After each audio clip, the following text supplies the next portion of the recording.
All right, so today we are taking a look at MrMattyPlays and his skeptical look at Bethesda's final chance for redemption with Starfield. So this is kind of a long video. Let me know what you guys think as we go along.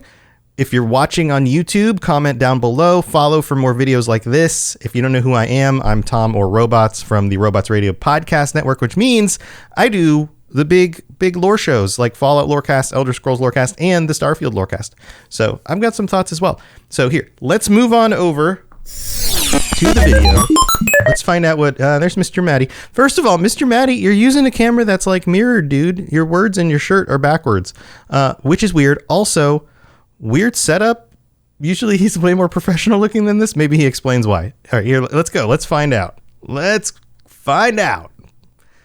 Big boy, I'm doing well. Salutations, everybody. It is Matty here today. We're doing something a bit different. We haven't talked about Starfield in, I don't know, like a week. So I figured it's time to fire up the old Starfield engine, have a different type of conversation. So many of you know, when I talk about Bethesda Game Studios, since the ye old days, I've been called a bit of a fanboy. And I think I'd like to say I've leveled the playing field a little bit. But I wanted to do something that recently I collaborated with Luke Stevens on his own channel and kind of bring a different angle to the conversation like he did over there, where he brought me in to take a more positive look at things. And I wanted to bring in Luke today to have a more skeptical look at Starfield and its situation. So joining me today is Luke Stevens. Luke, how are you doing, my friend?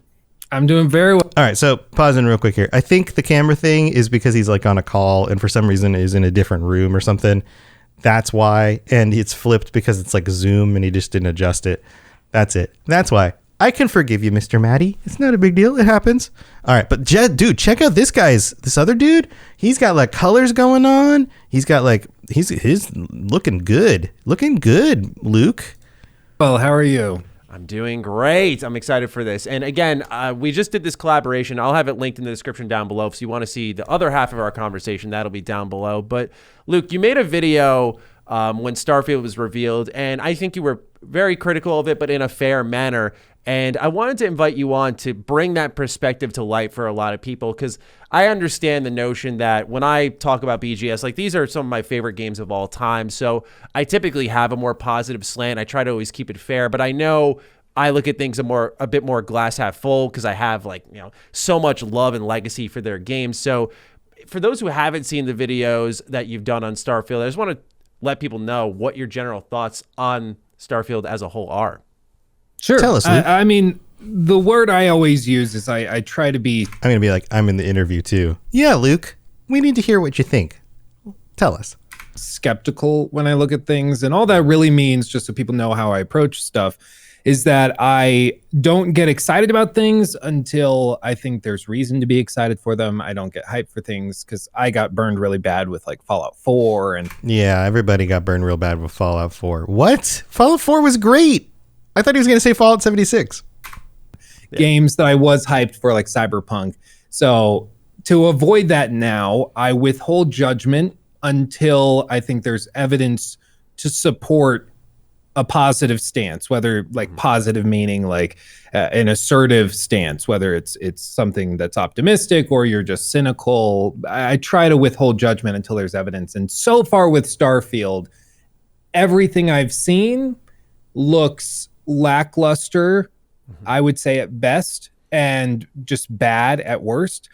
And especially with Bethesda's recent track record, specifically BGS's track record, sure, the last couple of outings haven't been too great.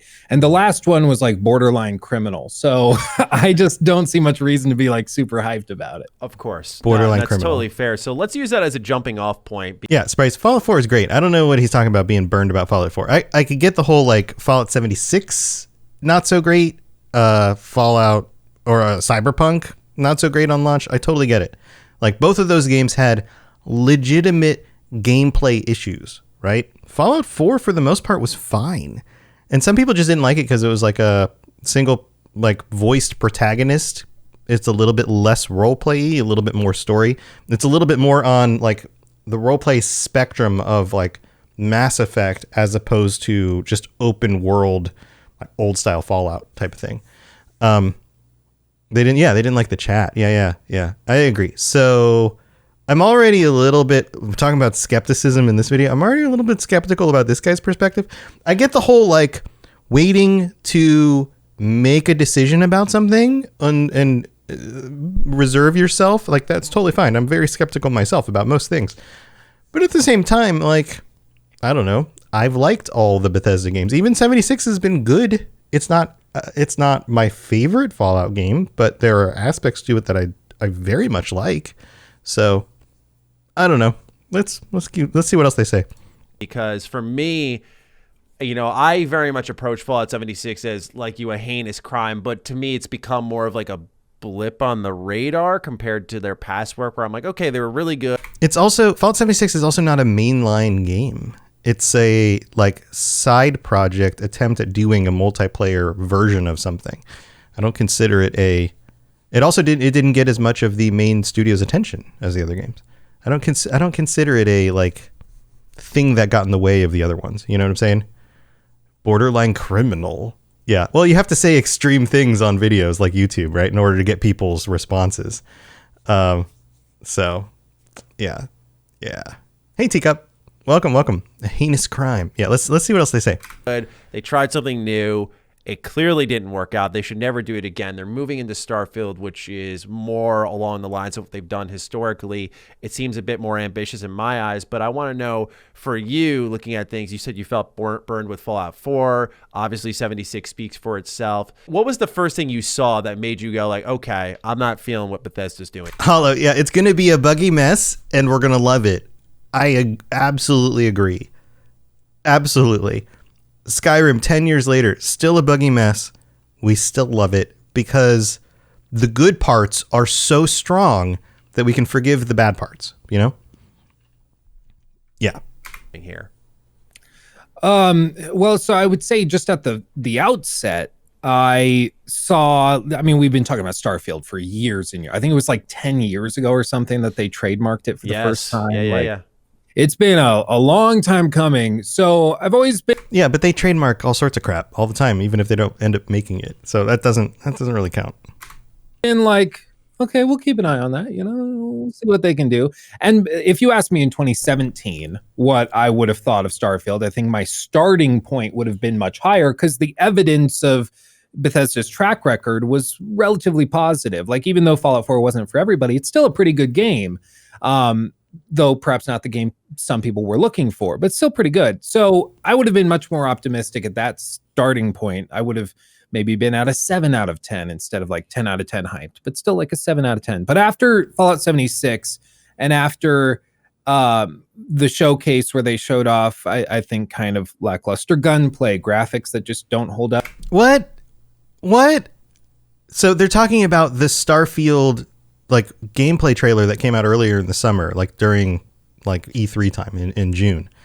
Lackluster gunplay? The gunplay looked totally fine. It looked totally legit. It didn't look bad at all. I have no idea what they're talking about. I think people are looking for more than that, but I don't get what they're looking for. Also, the graphics look great. They look totally fine. Again, I have no idea. Swanson, thank you for the follow. Welcome. Can't even base it off Fallout. It's completely different title, completely different game and different title. Yeah, different style. Yeah, but I don't know. I think all of that stuff looked totally fine. Yeah, and it was still a beta build too. Yeah, there's going to be more polish when we finally get it. Oftentimes when we get the early reveals of the games, they actually line up very well with what is actually released for them from Bethesda. But the people who were complaining about this, were saying that like it doesn't match up to games like Horizon, the new Horizon Zero Dawn game, right? But that game is designed in a very, very specific way so that it looks gorgeous, and it's not as open world role playing as something like Fallout. I don't expect or something like Starfield. I don't expect Starfield to look like Horizon. You know what I'm saying? Yeah, and yeah, Fallout 76 looks really good. And yet people still say, oh, it's dated. I haven't watched the full trailer for Fallout London. I think it's a fun project, but ultimately I think it's going to be one of those things that people get hyped over and then most people don't actually play it. because it's not a mainline thing. It doesn't even make sense in the lore. So I don't mean to be like to poop on anybody's dreams, but it's just it's fine. But I want to see main content from the studio. That's what I want. All right, let's move on. Up in 2022 compared to the competition. Performance issues, even in the recorded sections that they showed with frame hitching and staggering and things. I look at all of that. But that makes sense. That's part of why they pushed it back like almost an entire year, is to fix that stuff. And a lot of that performance stuff gets ironed out later on in the development cycle. So again, that could be a problem, but I'm not worried about that. And it builds a more negative case for me, so it weighs it down. So my starting point isn't like, I love Bethesda, let's see what they've got. Okay, it's not exactly what I was hoping for, but it's still pretty good. Instead, I'm starting much lower down on the ladder, and I'm looking for reasons to climb up higher, to be excited. But everything I continue to see, like from the game and from BGS, either isn't enough to pull me up, or is just like even enough to pull me back down. So that's where I'm at. Got you. Was there a specific feature or mechanic that you were hoping was better? Because gunplay is something I agree with. Like, I thought the gunplay in Starfield, like, you can see my raw reaction. I was a steady crescendo upwards, but when I saw that gunplay, I got a little worry in my chest of, okay, this should not, for a 2022, I don't care what genre you're in predominantly, like, this is mostly an RPG. You still have first-person gunplay, and for all Cyberpunk, for example, got wrong, I thought the first-person shooting there was good, and you look at Starfield and its shooting, I was like, this looks off. So was that something you... I wish they would note what looks off about it, because I don't understand what looks off about it. Like, they hit things, the things they hit react. I don't know. I mean, it looks like gunplay that we've seen in Fallout games, with a little bit more added. Like, I totally get, like, be more specific. Be more specific. Saw that immediately kind of brought you down your proverbial ladder. Yeah. And I think here's the gunplay. A cumulative case, right? Like, if anybody that you listen to or talk to is like, oh, Red Dead Redemption 2 sucks because of this one thing I don't like that's dumb. It's just dumb. There's got to be multiple variables that you consider. What was wrong with that? Dude sneaks in. Dudes notice him. One starts running close to him, probably because he wants to hit him with something. The other dude gets shot immediately. They get hit. Health bars go down. The first dude reacts to the bullet. Second guy, not as much, but kills him pretty quickly. They fell down dead. Like, I don't know. What else do you want? I don't get it. I don't get it. And he's hitting him with like an RPG or like a SMG type gun. Like, these are low caliber bullets. So it's not like you're sniping the dude and like taking his arm off, you know? And so Starfield's gunplay is just one more, piece to the puzzle that doesn't bode super well. And when I saw that, just like you, I think I was like, oh, okay. I mean, maybe it's better than it looks. Still not sure. It's the opposite of what they're saying. Yeah. Can't curve bullets like I wanted. 1 out of 10 game sucks. They want it to be like Doom. Yeah, I don't want it to be like Doom. Yeah. I don't know. I don't get it. But in a showcase that they've been working on, and I mean, that was cool. He switched guns. He shoots the dude in the legs. The dude crumples over. The second shot goes over his head because the dude crumpled over, hits the wall. Like, maybe I'm missing something obvious. I've been shooting stuff in games for decades. I don't know. Like we said, this game has been in the works for a decade. So they've had like a decade to think of how they share this game with the world. And the pieces that they show off leave most people like, I mean, maybe it's like, yeah, it's not great, but it has 200,000 lines of dialogue. I mean, maybe it's not great, but it's a big RPG and the world's going to be interesting. Those are just diversions and deflections. You got to call it like you see it. And so I'd say gunplay is a problem. All of these things just build a cumulative case that... I mean, the one thing that's weird about the gunplay is that there's no reticle on the screen. I find that odd, but I don't know if they're going to add one or not, right? Yeah, Sprice. It makes it hard to defend, at least in my humble opinion. No, of course. I think it should be respected because you're not sitting here just hating on it. You're looking at things you see and just calling them how you see it. To me, one of the things I've seen from some people is that to a level, Starfield has failed to differentiate itself mechanically from past BGS games, right? You see the settlement mode, the shooting's kind of shoddy like Fallout. It is like Fallout, but I don't know that the shooting in Fallout is shoddy. I think it's fine. I think it's serviceable. We're not talking Call of Duty here. It is serviceable. It is totally fine. I also think that if the game diverged too much from those core features that you find in Bethesda games, then people aren't going to like it. So the fact that it feels kind of like Fallout in space is a good thing. Was this something that you felt personally? Because it reminds me, this may seem like a off the beaten path example, but it'll circle back to our topic. It reminds me of how I felt with Immortals Phoenix Rising, where I saw a lot of people losing their mind over that game and people calling it like finally a breath of fresh air from Ubisoft. But for me, I felt it was so mechanically similar to Assassin's Creed and Watch Dogs and Far Cry and its open world template that I felt it, despite its art style, failed to separate itself from the rest of the pack.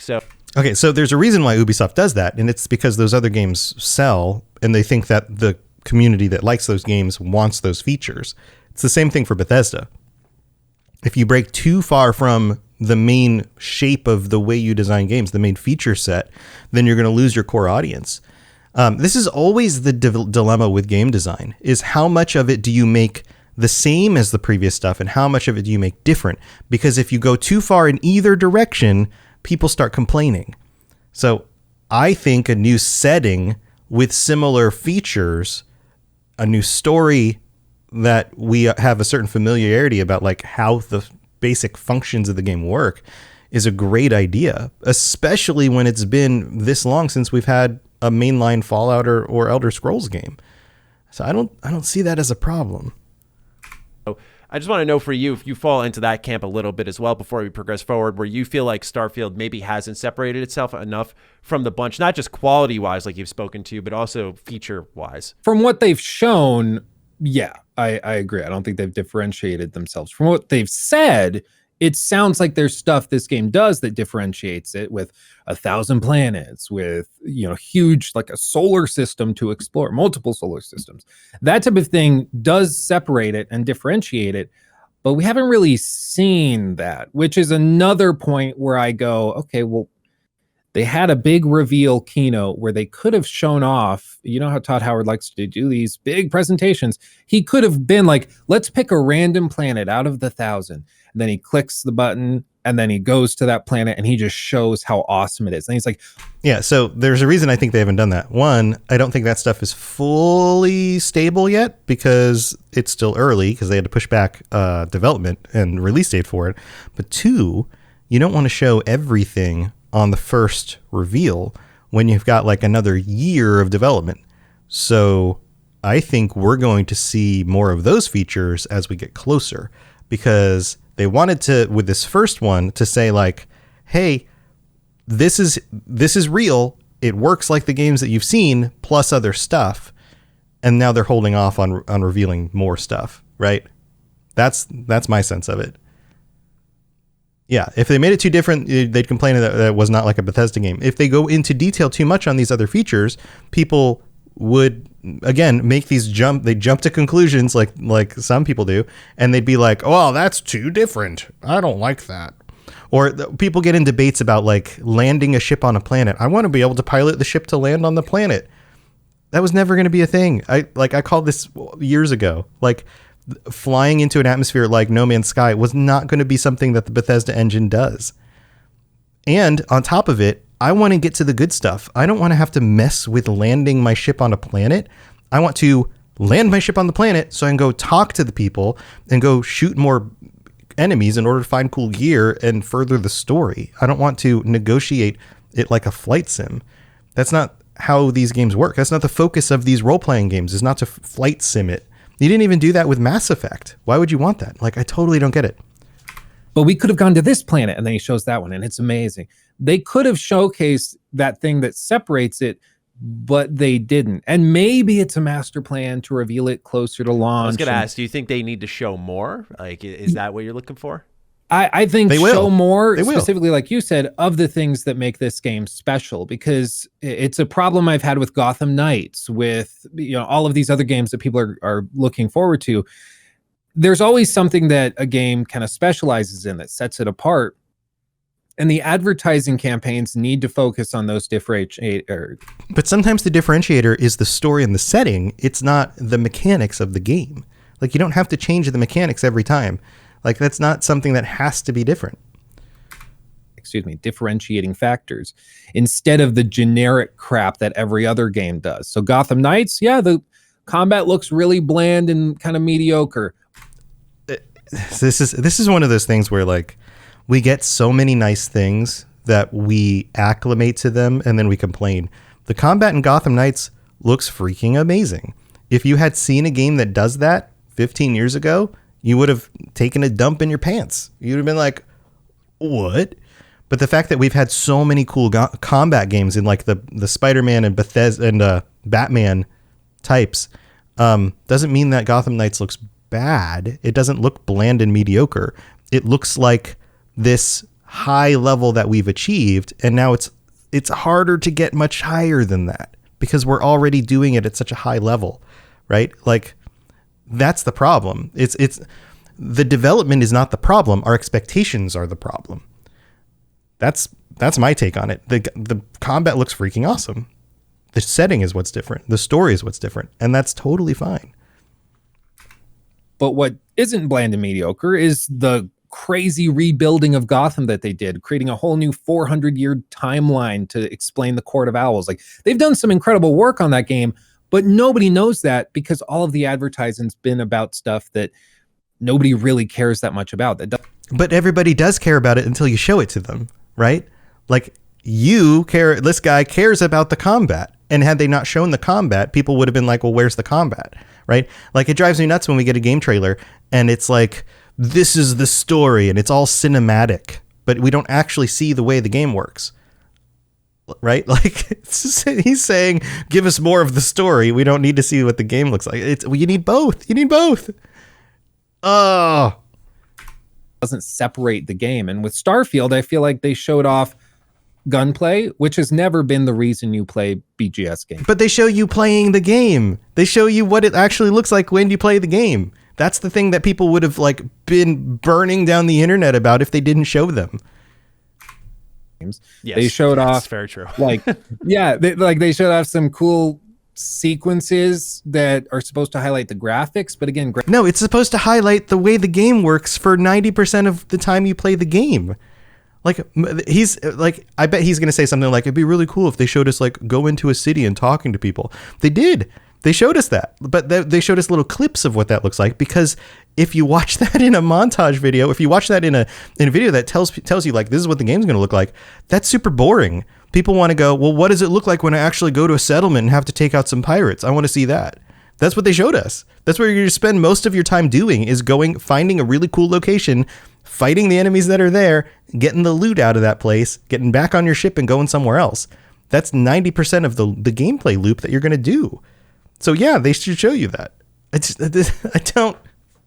don't like, Matty's fine. Matty's letting this guy talk and just kind of agreeing with him for social reasons, I think. But this other guy, no. Also, is that a Disney castle behind him? I'm not sure what that is. Graphics have never been the reason people play BGS games. It just right. The graphics are not the reason, so they don't need to focus on that as hard. Feels like they're showing the wrong stuff. The stuff that nobody is going to be sold on, instead of focusing on the stuff that actually could sell people. And I don't know if that's a marketing issue, if it's just an issue with. No, it's a requirement to just get the information out there thing. That's all it is. If they didn't put the information out there, people would be like, well, why didn't they show gameplay? Are they hiding it? Right? Communication between the dev team and the marketing people, I don't know, but it is strange that they haven't shown off the things that would make this game stand out. Yeah, one of the things that's totally stood disagree out in the conversation has been, and you touched on it a bit, the 1,000 planets. This has been a highly debated part of the game. That's where the No Man's Sky comparisons came in, and I think it's just important in this conversation to hear, what you feel about seeing that Bethesda's going, quantity, maybe not quality. And All right, so I have a whole take on the whole planets thing and how that's going to work out. I won't go into it now. I'll have to do a video about that later. So check back. Maybe we'll do a live stream and a video about that later.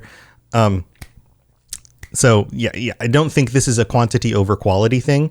I think this is a, I don't know. I think they've got it handled. Otherwise they wouldn't have taken it on. I'm trusting on this, but I think that there's probably a lot of awesome stuff on those planets, and they found a way to set that up so that it is interesting in some sort of asset generation kind of thing with going back and polishing it by hand. I also think they have the size of the team is big enough that they could take that on. I don't think that's a problem. Personally sit in your camp of concern with the game when it comes to this feature, because I believe you're going to have a lot of players underwhelmed off the get-go, because just alone based off Todd Howard's statements to the press, he's like, yeah, there's going to be some planets he called that are just an ice ball. And I'm like, okay, so immediately. Yeah, just like there are actual planets out there that are just ice balls, just like in the real universe. Like, again, if you didn't do that, people would be like, why does every planet have a settlement? That seems dumb, right? Like, you have to have some places where there just isn't a whole lot. But you also have to have a way of determining if those places are worth going to or not. And if you focus on the places that are worth going to, I bet there's a ton of awesome content out there. They just fleshed it out in a way where it feels like a real place. And that's a good thing. Right? Yeah. There are going to be places I look at and go, oh, that looks cool, but I'm probably not going to check it out because there's likely nothing there. And I feel like that repeated feeling over and over can become a really bad thing for the gamer. So No, because when you find something that's worth going to, then it feels special, right? I want to know where you stand on hearing like there'll be 1,000+ planets to explore, because some see it as good news. Like, I just want to explore and see what this universe holds for me and build things. But many think it's a very scary prospect for the game. Yeah. What it reminds me of, it's been a while since I watched it, but there are those documentaries, you know, of like the making of Oblivion, the making of Fallout 3 that they used to do all the time. And there was one, I don't remember if it was for Oblivion or if it was for Fallout 3, but I remember specifically it was Todd Howard speaking to the camera. And he said, oh, you know, I tell the team all of the time, we can do anything, we just can't do everything. So this whole process of game development is about picking your battles. Yeah, and Todd still knows that. And when I hear 1,000 planets, that to me sounds much. That's Todd picking that as a thing to do and make a point to do well, not to take on as just a trivial thing.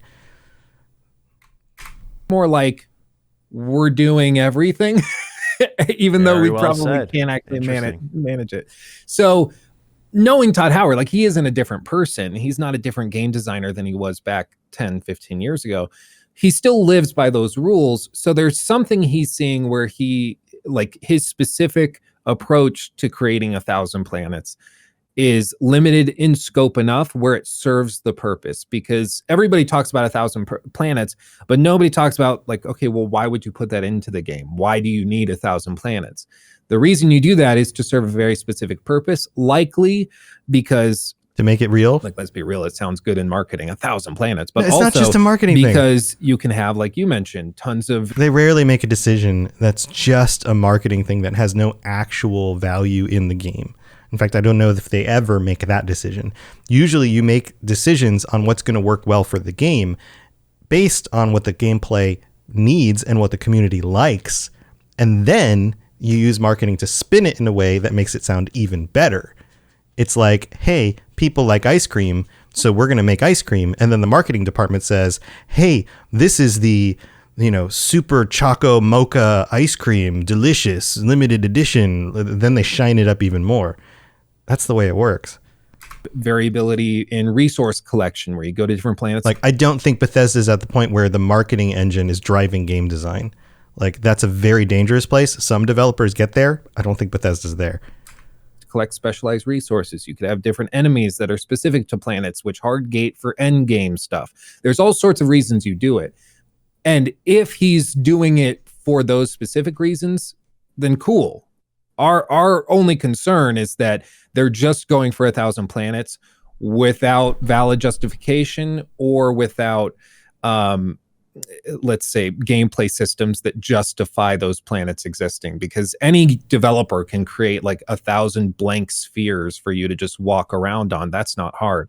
But creating something that ties in with the gameplay systems to justify your exploration of those planets is something that is another matter. And it's, again, something they could have demonstrated. You know what? If Fallout 76 didn't get launched too early, we would be having none of these conversations. Everyone would be like, that's cool. Good for them.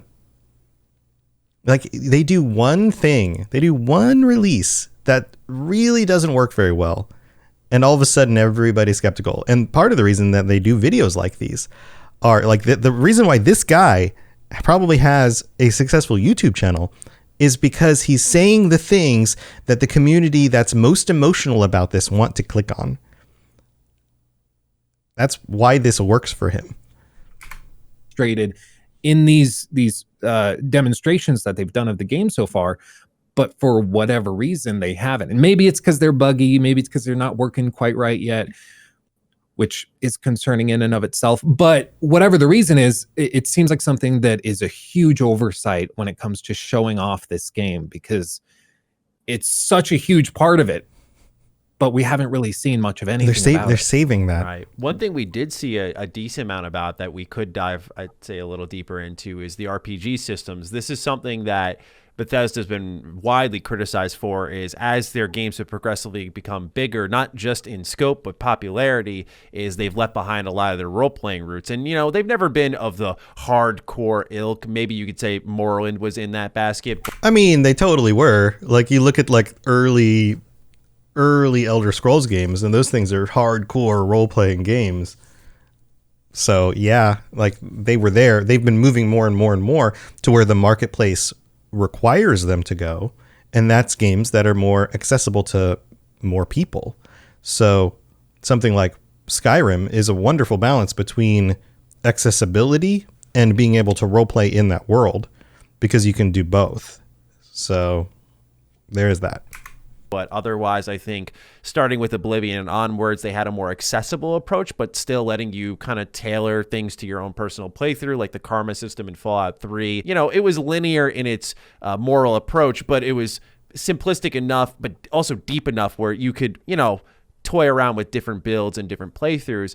Fallout, sorry, I wish. But Starfield looks to be playing around with more RPG systems where they're saying, you know, no voice protagonist. They're talking about progression through doing things. They're talking about skill checks. Yeah, because they learned that that's what the community wants. They pushed it too far in Fallout 4. How characters would react so they're pulling to it back. Did you find any of that encouraging? Because we did start this conversation with like Fallout 4 kind of under delivering. Right, Bryce. Obviously 76 missing the mark. This feels like sort of a back to basics in some instances. So I want to know if you found that particular part encouraging, along with, if you want to cover it in the same breath, how you felt about the facial animations, which are vastly different from what we saw in previous BGS games. I mean, I think the one thing to remember is that, like, every year there are new games coming out, right? But for big studios like BGS, or I guess big and small studios like BGS, they're putting out one game every 5 to 6 years.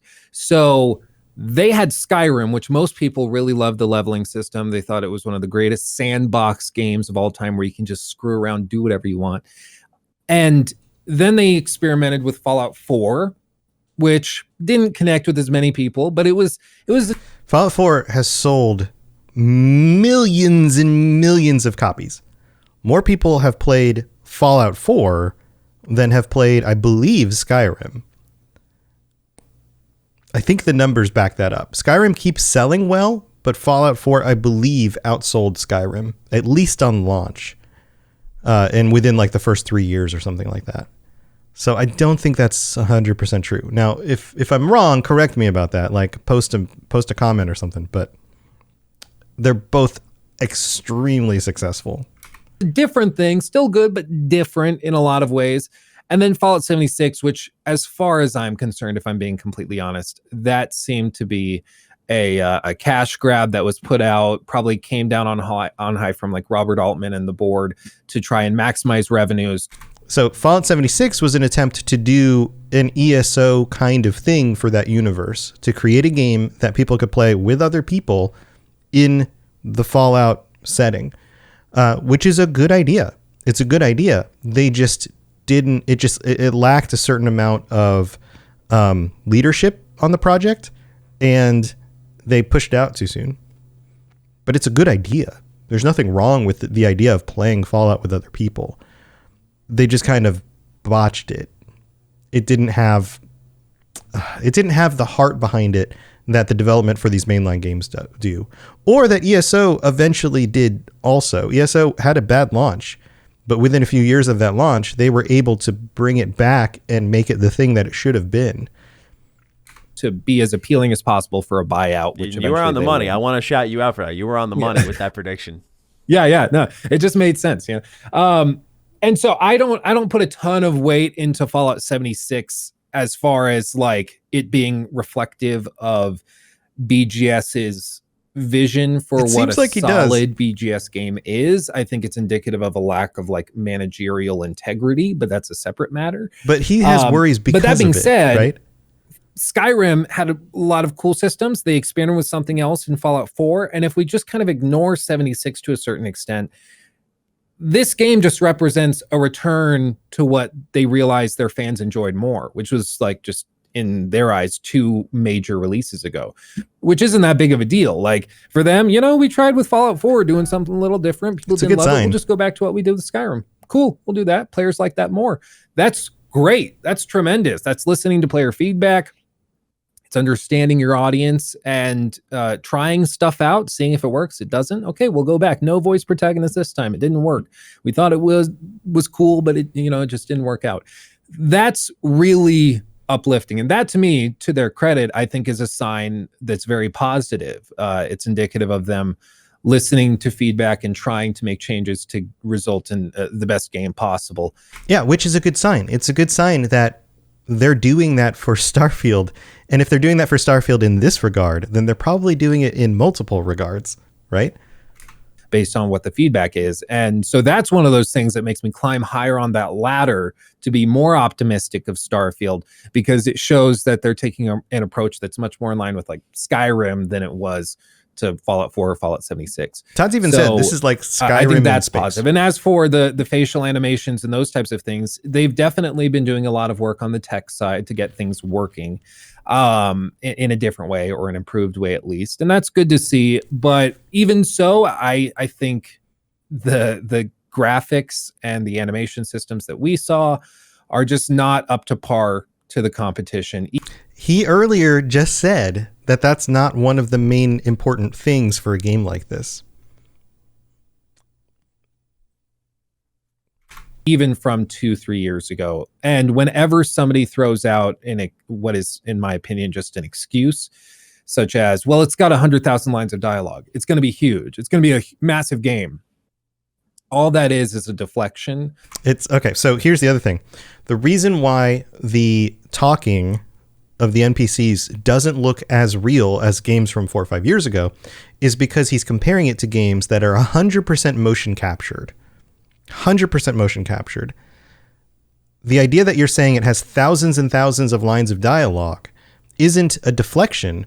It's an explanation that if you were going to motion capture every line of dialogue in the game would be gigantic and would take even longer to get out there. At some point, you have to make a call between, is this necessary for release, or is this a really nice, it would be nice to have in the game kind of thing? And again, if you look at a game like Horizon Zero Dawn, and whatever the newest one was called, or God of War, like the kinds of games that people like this want to compare this to, those games are a very, very focused single player experience with way less lines of dialogue. And they have to feel like a story is playing out, as opposed to an open world game like this, where you have any number of stories that could be playing out, and many characters you'll never actually hear the dialogue, because unless you play through the game multiple times, you may not even run into them. Even if you do, you may not. I'm still running into stuff in Skyrim that I never saw before. So that's why that's not a cop out. and in some ways an admittance of the problem. You know, we're not saying that the game's going to be awful because the graphics are a little outdated. We're just saying the graphics are outdated. Like we're expressing something we observe. It's not that dramatic. That's good. Then that's fine. I think, but I think people need to stop harping on it. You know, to the fire in a way that's helpful. Right, Ben. Like I think they need creative pressures to get better and to. No, you need to be pushing these things because your audience will click on your videos. That's what this is about. Make improvements. Like they know that this doesn't match the other games. It's not like they need us to tell them that. That's ridiculous. Otherwise, they'll just keep doing the bare minimum because they've been able to do that for years and years. But they haven't been doing, oh my God. Like we've seen with these latest revelations with regards to, you know, modders already working on bug fixes, and the game hasn't even come out. They haven't done the bare minimum. They've been doing what they can with the size of the studio and the size of the development that they can in order to actually get them out for release. Because if they had spent the time to go back and focus on all that other stuff, it would have taken years for these games to ever come out. And you can't do that. You can't run a business on that. A modder who isn't required to make a living doing like the modding part can spend their extra time for an extra year or so in order to mod stuff into a game because they love the game. A studio making a game has to release it in order to make money, in order to pay for the people who have been working on the game. Like there's a limited amount of time you can go before you just have to get a product out. Oh, yeah. Crazy stuff like that. Absolutely. You know, but it doesn't mean you should put out a bad product, but of Game Freak, some things are higher priority than others. Game Freak was such a special team for generations for people because they were making these excellent Pokemon game that everyone loved, but as everyone got older, they wanted more. But the team size, scope, vision, and it's not like the developers don't know, and didn't age properly with the industry. Where you like developers know the quality of their game before they put it out. It's not like it's a surprise when it gets into everyone's hands and they go, "Oh, there's bugs." Like they 100% know what they're putting in people's hands, and many of them would say, like in most situations, give us more time to finish this game. And in many situations, the studio or the publisher is like, no, we have to get it out because we have to be able to pay you. Like it comes down to limitations. Got things like Sword and Shield, which felt very much like a 3DS game brought to the Switch, and it under-delivered. And I think the same thing with BGS, where, you know, this is a small team that used to do the impossible, right? They used to have 100 people on a team and deliver worlds that were bigger and prettier than what 1,000+ man teams were doing. And it was fascinating to watch them work as the industry's become more complex, more expensive to work within. They've tried to scale up, and to their credit, they have, right? They've invested in new teams, opened new studios. We're still talking about, in the scope of AAA development, that they're a relatively small team. And I think those days of Bethesda magic are gone. Another comparison, probably a more understandable one for many, is BioWare, where they often marketed BioWare magic as a big thing in their studio because they were in a similar position, like small teams just somehow finding a way to put out these consistent Game of the Year winners for it. And it's because so if we go back to the BioWare and the Bethesda games that they were able to put out with these small teams, it was because they were focusing on the things that mattered the most, not the other stuff. Even when Fallout 3 New Vegas came out, the graphics were already dated. They weren't focusing on the graphics because they were focusing on the stories and the gameplay. And when people remember these games, the reason they go back to these games is because of the things that mattered. They were able to take a small studio and focus on the stuff that matters the most. BioWare did the same thing. When the first Dragon Age came out, it looked terrible compared to contemporary games. The graphics were already dated, but the story was interesting. The story and the role-playing and the characters, that's what brought people into it. These studios have focused on story and engaging their community's imaginations, not on keeping up with everything else the other AAA studios are doing. That's why they work, and they're able to go back to them because the gameplay loops are satisfying. So if Starfield does the same thing, then they've still got that magic by that logic, right? An entire 2 generations, you know, between Mass Effect, Dragon Age, KOTOR, Jade Empire, they just seemingly never missed. And I think what's happening is that these teams are trying to apply, and you kind of hinted at it earlier with what Todd said in a documentary, these old practices with new age game development, and it just doesn't iron out well, where you get something like Starfield, which I think environmentally looks great. But yeah, when you get close up compared to their past work, it is an improvement. If you look at it through that avenue, it's like, okay, yeah, it does look good. But compared to the rest of the industry, it doesn't stand up to the task as well. I think it never has.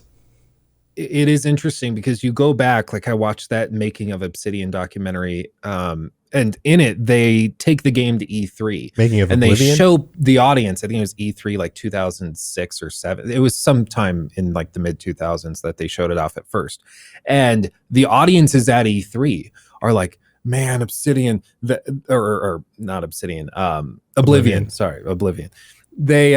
They look at it and they're like, man, the forests in Oblivion. So here's the reason Oblivion was different is because the Xbox 360 was coming out and it was a launch game. So they're able to work in graphic stuff that system could do. They even pushed it too hard in some ways. Like, it didn't play well on the system. So the audience is reacting to shaders and lighting and the kinds of stuff you could do on a 360 that you couldn't do on previous tech, which was a big jump.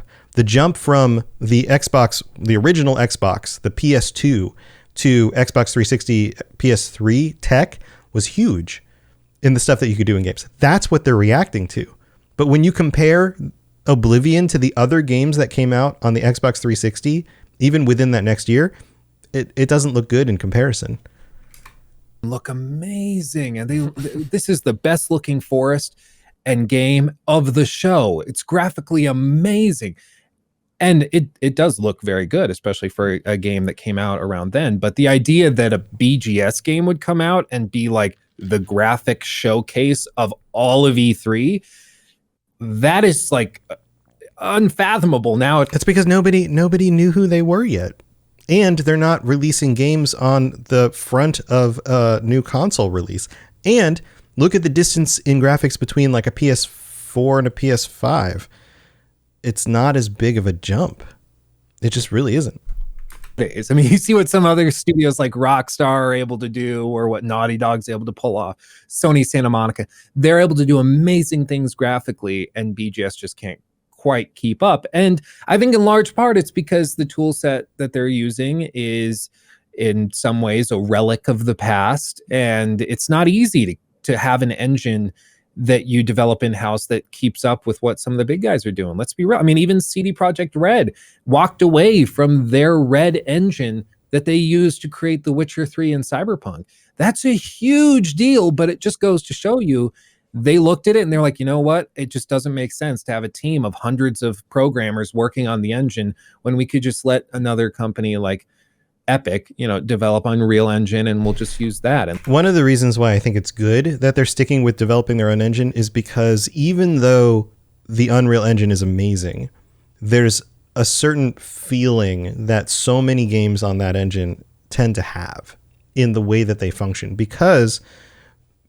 studios will spend less time cultivating their own code for making things work in a very specific way, and they will use some of the base systems that are built into the engine. So you end up with things like the camera movement, basic animations, the way that textures are rendered. A lot of this stuff, it's like using the same camera for every movie you make. I read an article about Netflix and why all the Netflix shows look similar. And it's because partly they're mandated to look a certain way, but also they have a limitation on the number of types of cameras that they can use on those shows. And they have to all be 4K. And there's like these limitations that they set. So they all kind of look similar. That's part of what happens when everybody uses the same development engine or the same gameplay engine in order to make a game. The fact that Bethesda's games look and feel different, to me, I think is cool. Even if they don't look as good graphically or whatever, I still think that's a cool thing, and it's a good thing. Now, if they were to move on to another engine, I'd still play their games, but I don't think that's necessarily a reason not to keep developing their own engine. Let them handle the tech upgrades and stuff. So I think as long as Bethesda focuses on using in many ways outdated tools, they're going to be limited and held back in terms of the max potentiality of their games. And we'll see. I mean, who knows? Maybe they'll come out and they'll blow everybody away and they'll reveal like a brand new engine that they've been making for the last 5 years, and it'll be. Well, they do have Creation Engine too, so there is that. But depends how you look at it, right? It's really an updated thing of what they currently have. It's an overhaul in a lot of ways. I don't know if it would qualify as brand new. It's funny because like I always define it. I think I said in your video, like I define it as like the Bethesda stink, and when the Starfield screenshots leaked, I love that, by the way. Yeah. I've used that ever since. It's so by all means, steal it. Yeah, because I just like when I remember the screenshots leaked for Starfield back in 2020, I was like, you could just still tell. Like you can just, and I like that about certain games, and Bethesda game studios especially. Like I love that I can tell it's their games, but I think from the wider perspective, does it having that odor technically aid them? I think if they were to come out with a game that didn't look like a Bethesda made game, like the character models were different, even the body shapes and like proportions were way different, because that's what happens when you move development from one thing to another. You can take, with the previous development, you can take all the fundamental stuff that you've done with, say, like a character and move it into the new system. If they were to start over with a new engine, they would have different bodies, different, like all of that stuff would have to get designed from the ground up, and it would look different. I think a Bethesda game with characters that look like they are proportioned like some other game out there, I don't think that would look right. I think it would totally feel weird. I don't know that I would like that. And it's a catch-22, right? Because at the same time, copy paste. This engine is so highly customizable and moddable, and that latter part is what's really important to Bethesda, because they know what brings in people for selling these games. Yeah, you got to keep the moddability of this. If they moved over to the Unreal Engine, that doesn't necessarily carry through. Games for a decade plus. I think a lot of people love Skyrim, but I think a lot of people love modding Skyrim more. Same thing with Fallout, and so having that capability there, Bethesda knows that's just sometimes selling the game twice to the same person. Like, oh, you bought it on console, and in the next 5 years you got a PC, and you ended up buying Starfield again, so you can go ahead and mod that.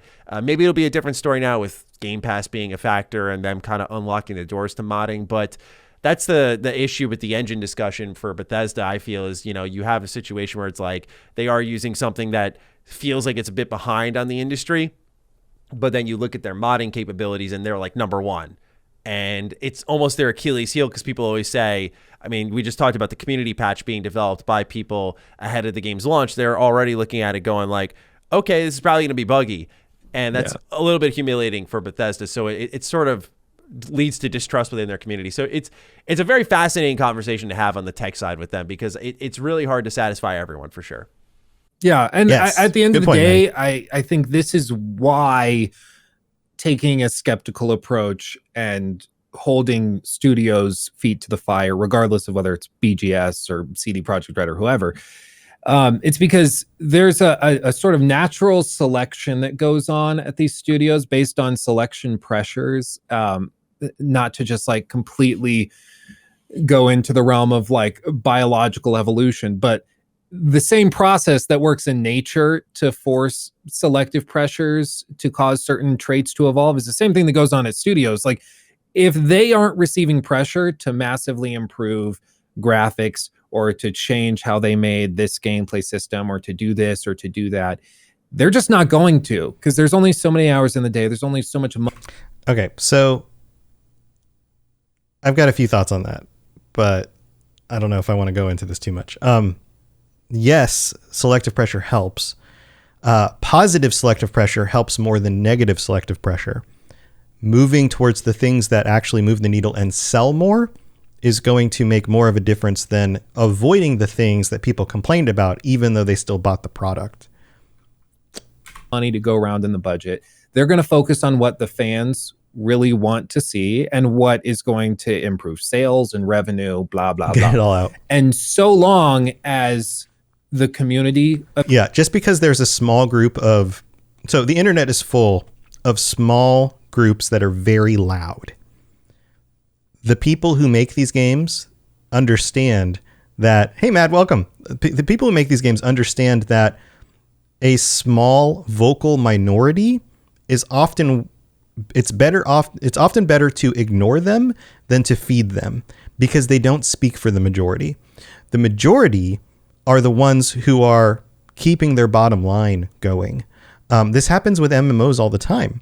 The very disgruntled, loud minority are a very, very small, like 0.1% of the actual audience that's enjoying the product.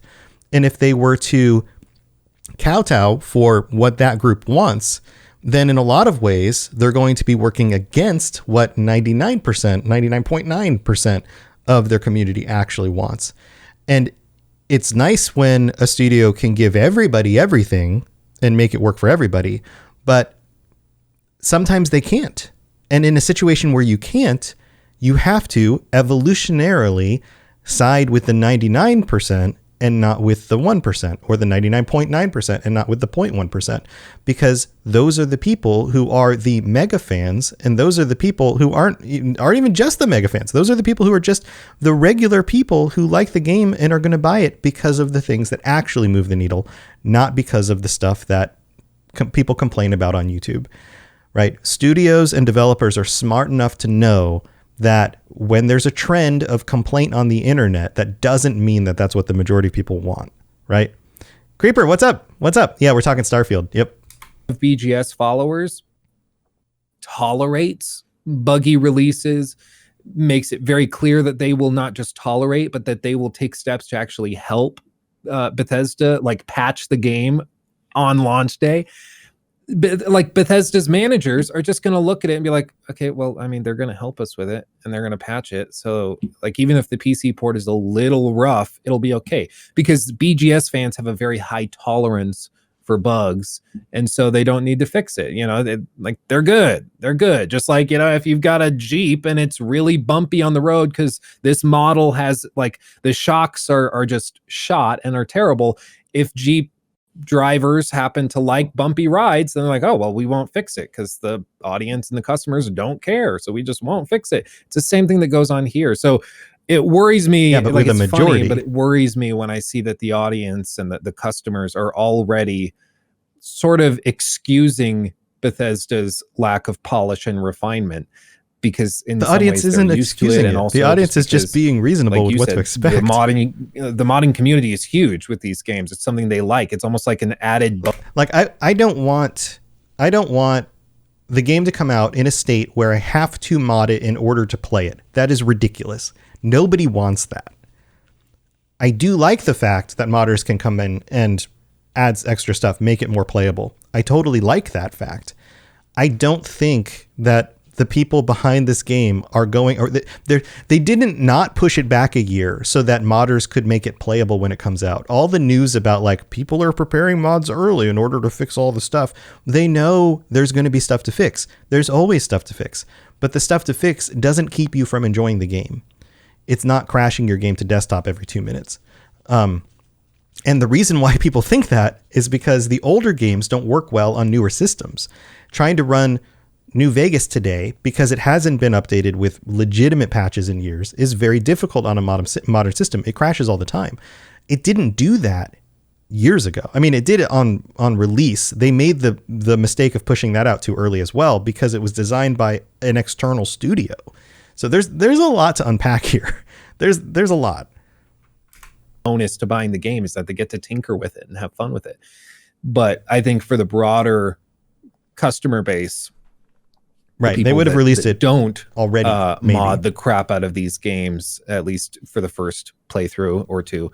It's sort of a bad sign, because it allows Bethesda to get away with doing stuff that Bethesda knows that the majority of their players aren't going to mod it and won't be able to, because many of them are going to be on console, and those mods aren't necessarily going to be approved and out for console right away.